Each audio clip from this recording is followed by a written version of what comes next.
Let's meditate.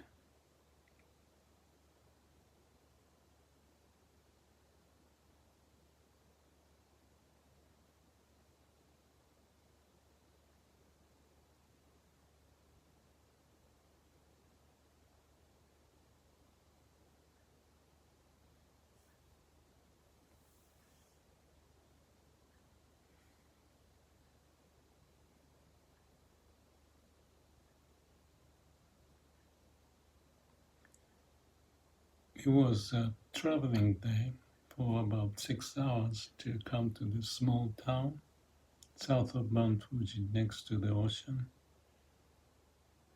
Just came back from dipping into a hot spring, my feet, in the middle of the town. Nobody's around, resting. It was a rainy day, changing trains here and there. I'm not used to this busy Tokyo life, people moving around and the trains very precise. But if you make a mistake, then you get into trouble, so you have to be sharp. But I made it success all the way. It was raining, but it turned out to be very light rain. So now it's a calm and quiet evening.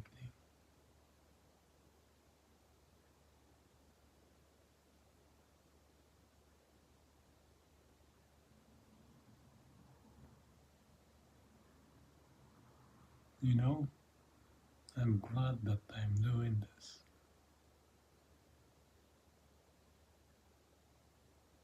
I keep saying that this is my eternal home.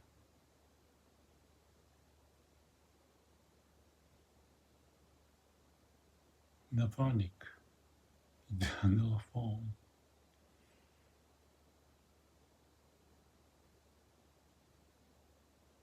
Why so? It's hard to describe. Just not letting the mind to take over. That reminded me of Joshu, the Zen master, koan, or maybe his little talk. He said something like, people are used by time, but he uses time. Same as the being used by the logic, that you have to do this, you have to do that. And he said he uses it. So when I'm at my eternal home, there's nothing there to be used of. It's just the absolute state of being, away from anything in the mind. And my paying attention to body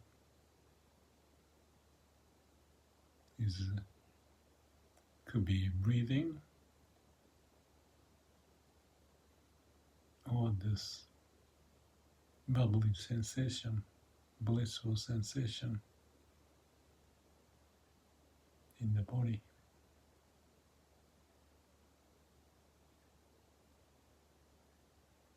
If you don't have it, don't be bothered. If you're bothered, that's not what you want. Just accept it. Just like my going through Tokyo, catching this train, and next train I got 4 minutes to buy the express train ticket and I couldn't find it. Something like that. Then I'm used by the time and living in the city or using train. so precise, but you need to be very careful. But now I'm here in this little town. Actually, I talked to Ito-san, who runs this backpackers inn, and I'm the only one staying, very cheap, and finished my cooking and eating dinner, and he came in, we talked. He ran this backpackers inn, but also he take care of elderly people, many of them few months left to die. And we talked about it. I don't know what caused that discussion, but it was something about my life.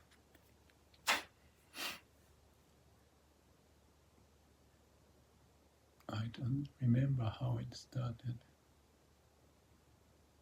Yeah, because I usually ask the question, how is your life? And he was talking about getting busy. Yeah, from that we start to talk about why busy, what you do, are you enjoying? And I also shared my story of my brother and sister having a stroke, along with my mother's cancers and my father's diabetic. So somewhere around there, related to his work, he shared his feeling to take care of them at their ending part of the life. For example, he may set up grandmother or whoever to go see the grandchild running in athletic competition or something like that in kindergarten or elementary school. So those people have something to look forward to.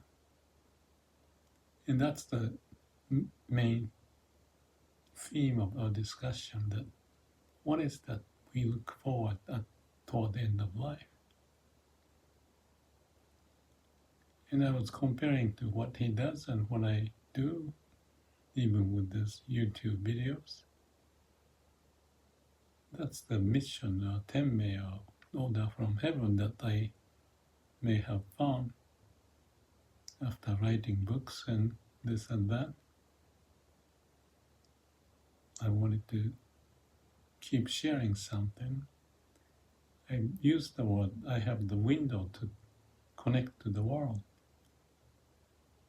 People from 100 different nations can come, leave some comment, and that inspires me or me to understand what people are concerned about, or what they may have found something interesting in my video. So that's the window. And my window was much smaller even a few years ago, before I had more subscribers. But I explained that I kept on going, and eventually I get this much more numbers of subscribers. But it's not the numbers. I think one of the most appealing thing is the comment. Some are light-hearted, some are more serious, all varieties. And that gives me the sense of like looking up through the window about people's life. Just a brief sense, but from various angles, different topic. And some may even pick up my old video from 18 years ago and say something, which brings a memory of my taking that video.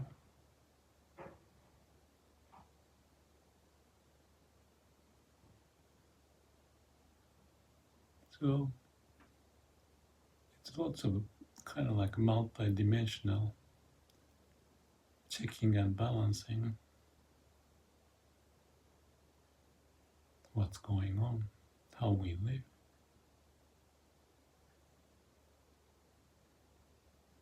So he shared the case of, like I mentioned, helping people to have some desire. Because the worst case is not having a sense of, you don't have to achieve it, some kind of an image that you want to accomplish, to contribute what you do to the world, society, or mini society, whatever form, or in the family or kids. So not being closed, but open like the window I mentioned. Let the air flow in and out. I think that's wonderful. Because in my case, as much as in his case too, perhaps,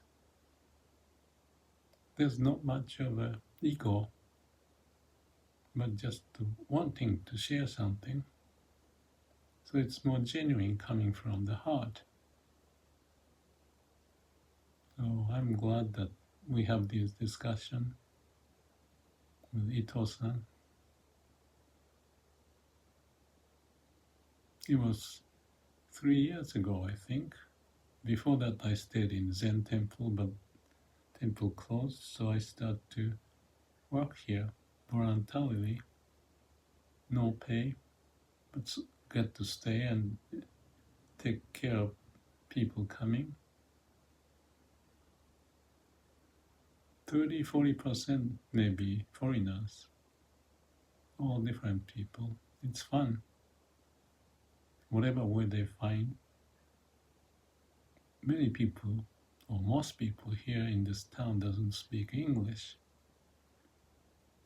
But typically young people,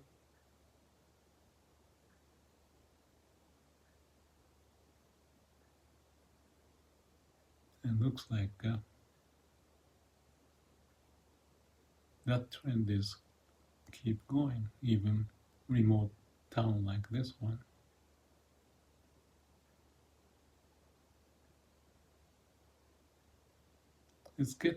It's difficult to get into the mind of someone,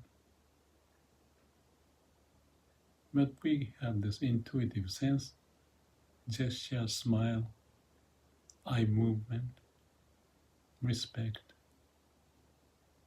making the most of it all the time.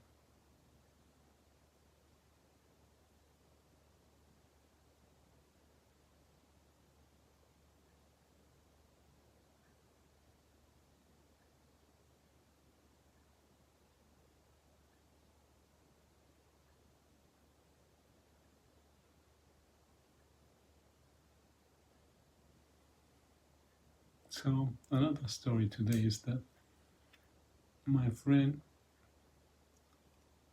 at the last minute, he said he couldn't come with me today because of the work. He's at the same age, but he's working accounting field.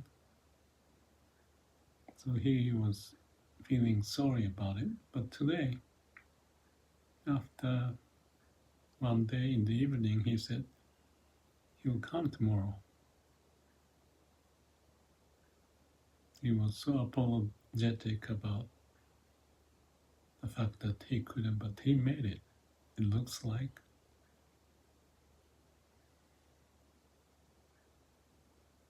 That'll be good. I met Mori-san, who is the priest at the shrine, Japanese shrine. While I'm gone, he keeps my stuff. I visited him, had a cup of tea. He says this town is dwindling, less people, all people dying off. So there's not energy much in in the in the town, but he still keep doing his job.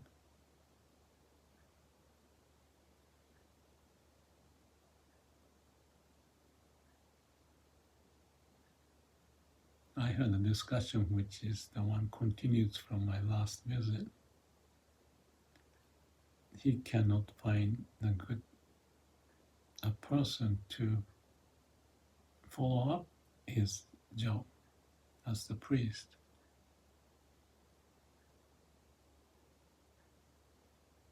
I'm saying that why don't you post something in the college that he graduated from and all that, or give a presentation, and let them come and visit the shrine, make announcement.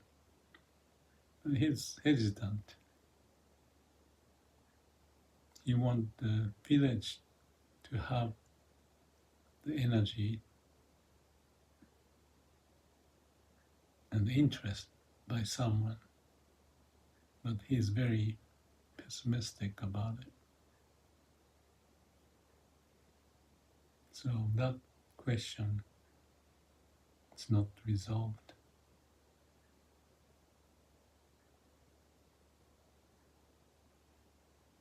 It's difficult living in the small town for years. He's 65, and his father was a priest in the same shrine.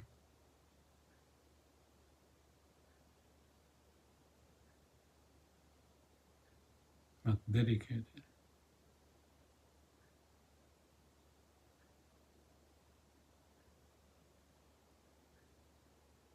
But his view of the world may be a little limited, but may be very realistic as to how difficult it is to find the one who would take care of the shrine after he left.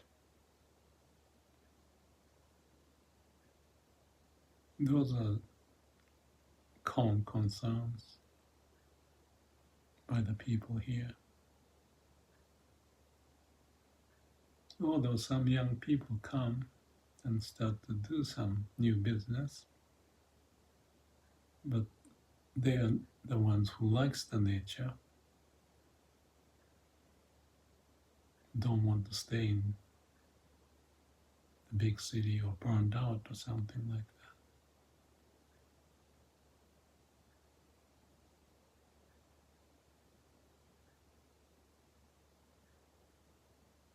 There are certain culture, values, the way of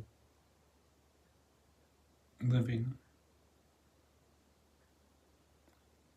in Japan, and it's gradually changing, but nobody knows.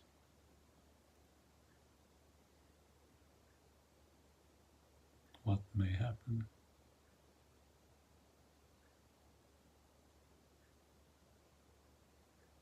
He may be very realistic in his vision or difficulty that he feels, but I wanted to encourage more to explore. But still, he may be realistic. Well, but still, why not? So maybe I shouldn't bother him too much.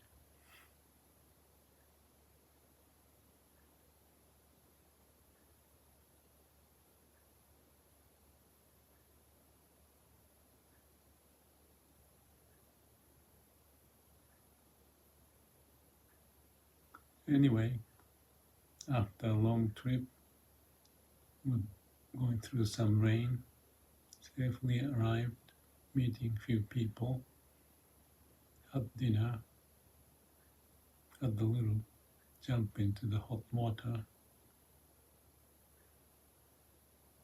They call it the foot bath, only the feet you dip in. And then I took a shower afterward. Very quiet.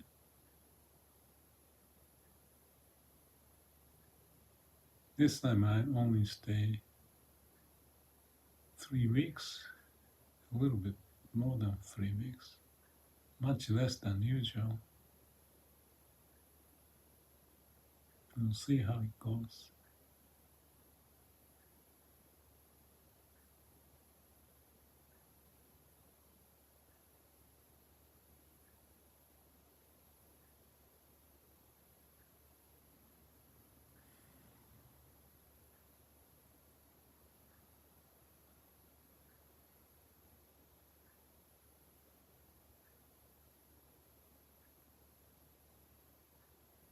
Only a thought popped up. There's a saying, if you push the curtain, it's no use, you cannot push it. The point is that, I don't know what the point is. Just the expression of don't do unnecessary things.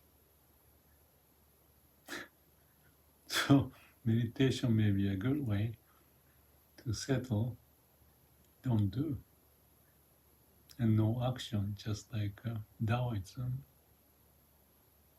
and just be. Tomorrow is another day. Have a good night. Thank you.